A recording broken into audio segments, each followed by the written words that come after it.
अस्सलाम वालेकुम वरहमतुल्लाहि वबरकातुह। आज की वीडियो में हम एक्सरसाइज 1 क्वेश्चन नंबर 7 को करते हैं।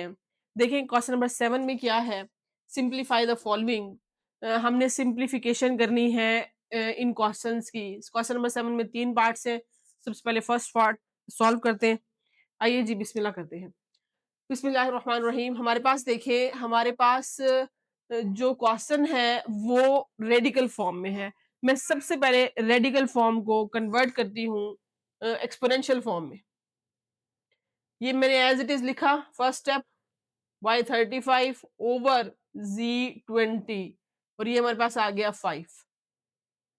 इसको कन्वर्ट करते हैं एक्सपोनेंशियल फॉर्म में। That is equal to x की पावर 15, y की पावर 35 और z की पावर 20 होल की पावर 1/5। ठीक है। और हमारे पास है जिसके अकॉर्डिंग हमने चेंज किया a की पावर n। तो हम इसको लिख सकते हैं a होल की पावर क्या आ जाएगी 1/n। इस प्रॉपर्टी के अकॉर्डिंग, इस रूल के अकॉर्डिंग हमने चेंज किया यहां। नेक्स्ट स्टेप की तरफ चलते हैं। हमारे पास x y z के ऊपर पावर्स है। हम बाहर वाली पावर के साथ क्या करेंगे, उनको बारी बारी मल्टीप्लाई करा देंगे। मल्टीप्लाई करते हैं z की पावर 20 मल्टीप्लाई बाय 1/5, x की पावर 15 मल्टीप्लाई बाय 1/5, y की पावर 35 मल्टीप्लाई 1/5। ओके जी। नेक्स्ट हमारे पास अब इस 15 35 20 सब के सब क्या है, 5 के मल्टीपल्स हैं तो 5 के साथ कैंसिल हो जाएंगे।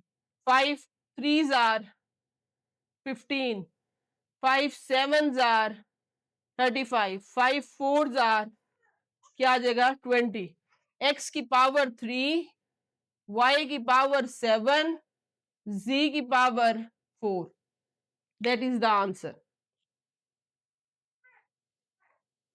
यहां पे जो रूल अप्लाई किया वो क्या, हमारे पास a की पावर हमारे पास है m और बाहर पावर है n।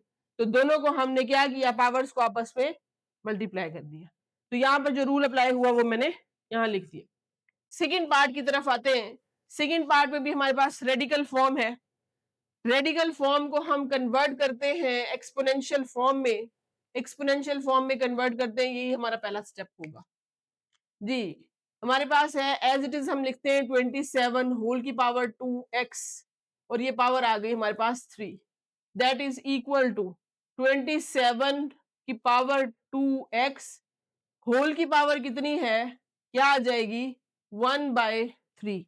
किसके अकॉर्डिंग, इसके अकॉर्डिंग ये हमारे पास क्या आ जाएगी a की power n that is equal to a whole की पावर क्या आज बन जाएगी 1/n। इसको हम सॉल्व करते हैं। 27 है, 27 हमारे पास, हम इसकी प्राइम फैक्टराइजेशन करते हैं और यहाँ लिखते हैं 3 cross 3 cross 3, 3 3s are 9, 9 3s are 27 power 2x whole की पावर 1/3। क्लियर।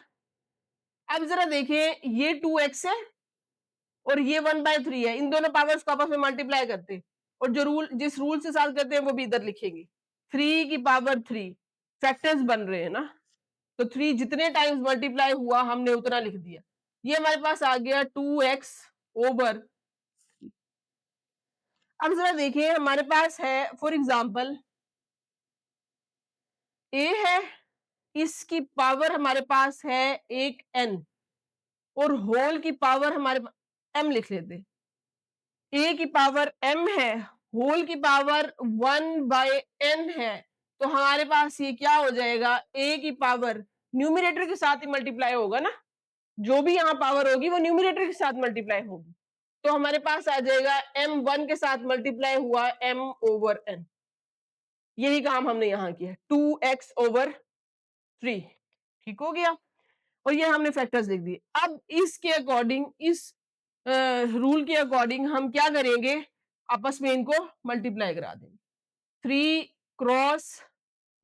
की पावर 3 क्रॉस 2x ओवर 3, ये 3 के साथ क्या हो गया, कैंसल, आंसर इज 2x।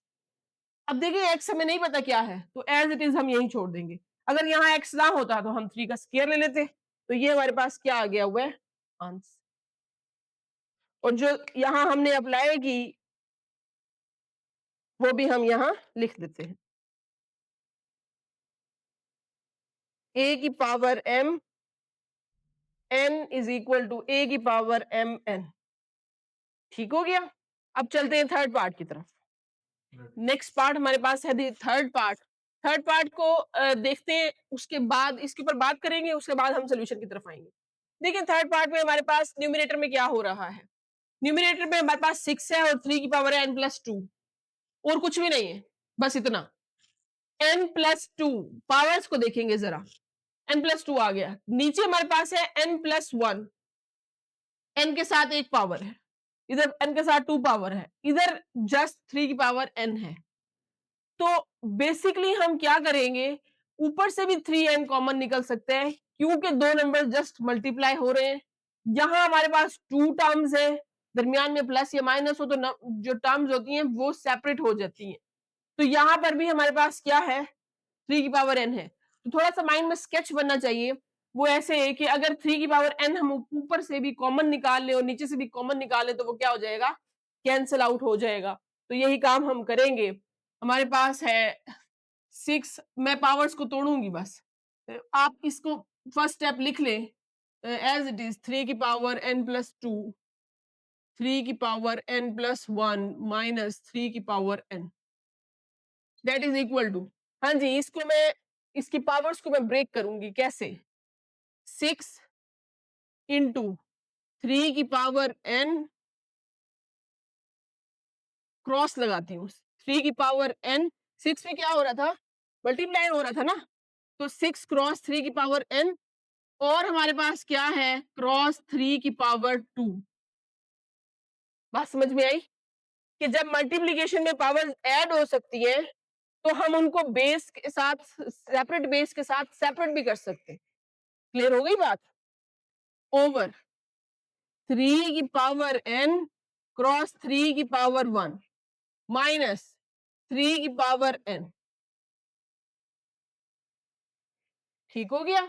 जब हमारे पास मल्टीप्लीकेशन में पावर्स ऐड हो सकती हैं तो हम उनको डिफर भी कर सकते हैं। फॉर एग्जांपल आप इसको ऐसे देखो, हमारे पास है a की पावर m n, a की power m+n is equal to, हमने सेपरेट बेस के साथ लिखनी हो तो a की पावर m क्रॉस a की पावर n। ठीक है, इस रूल के अकॉर्डिंग हमने जस्ट पावर्स को ब्रेक कर दिया।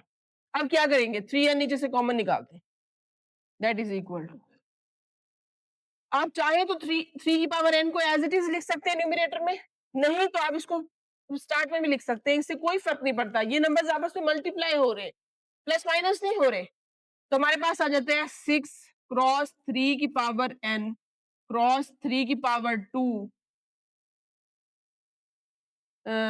3 की पावर 2 हम ले लेते हैं, 3 की पावर 2 क्या बनेगा, 3 3 जार 9, यहां से 3n कॉमन निकाल लेते हैं, 3n क्या बचा, ये एक टर्म है, 3n क्रॉस 3 की पावर 1, ये एक टर्म है, इसमें से 3 की पावर n कॉमन निकालिए, हमारे पास क्या आ गया, 3 पावर 1 एज इट इज 3 आएगा, माइनस यहां 3 की पावर n है, कॉमन निकाल लिया, क्या बचा 1।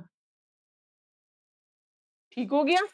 अब देखें यहाँ 3 की पावर n कैंसिल, यहाँ 3 की पावर n कैंसिल, ऊपर नीचे सेम सेम टर्म्स पड़ी हुई थी, 6 क्रॉस 9 54, अच्छा जी 3 minus 1 that is equal to 2। ठीक हो गया।